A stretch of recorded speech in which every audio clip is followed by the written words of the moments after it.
It's the name of a famous method. In this method, you set goals for yourself on a daily or weekly. You start to put cross to the days on which you have reached your goal. You make a chain with these crosses and you don't give up. You don't break that chain. But you have a problem.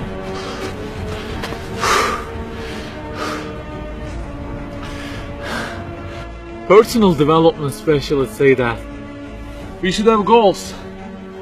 You know, they say like, don't sleep more than 6 hours, learn a language, finish a book every week, don't stop, always run, don't give up on your dream, don't break the chain.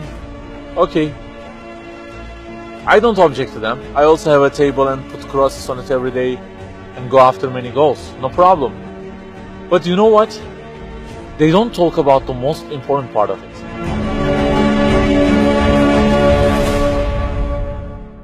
Let me give you a simple mathematical example. Try to imagine that you are adding numbers, and imagine that the numbers you have added up to this year is, for example, 35 in total, and you start from this year. For example, you will add 4 in this year, and then add 8 in next year, and it goes on. And there is an unknown time which counts down, and when it ends, you can't add any other number. Okay, you start the addition. Plus 4, plus 8, plus 7, plus 3. You add ambitiously, you keep adding and adding. Plus 6, plus 5, and okay, they say time is over. Then you realize that you have added the numbers into a giant parenthesis, and there is a zero multiplication at the end of it.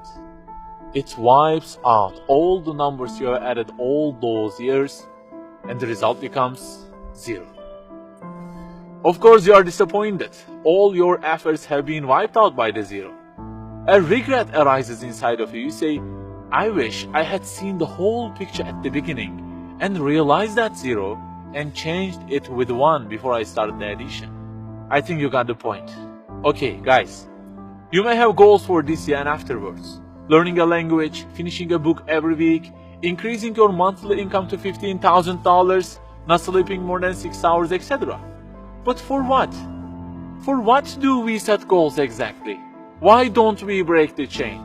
If it is just for a more comfortable or a more respectable life, remember that all this will already be 0 with death. The death will wipe out all of them.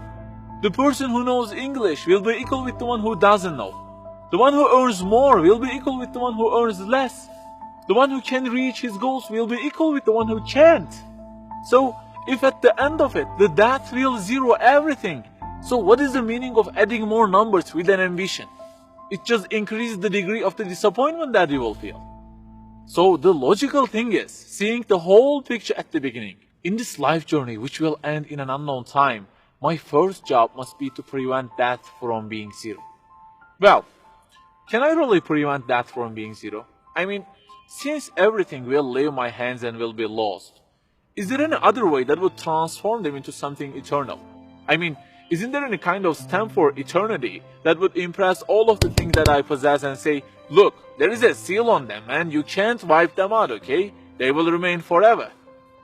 The only one to say such a thing is the owner of the everything.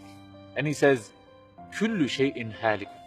Everything, the languages you learn, the money you earn, the books you read, everything will be perished, إِلَّا وَجْهًا, except their way towards Him. So the Creator of our life says, if your intention is towards Allah, if the thing you do is for His acceptance, it won't disappear, it will be transformed into eternity in paradise. So learning a language, finishing a book every week, being rich, everything, if they are towards Him and for His sake, eternity stamp being pressed on them. For example, in this year, I will study English for 10 minutes daily. For what? Because serving Islam in the field of English is so important, and I want to gain acceptance of my Lord with it. That 0 has turned into 1. This year, I will finish a book every week. Why? Because this is the way of being a more sophisticated person and serving Islam better, and Allah who is eternal will be pleased with it.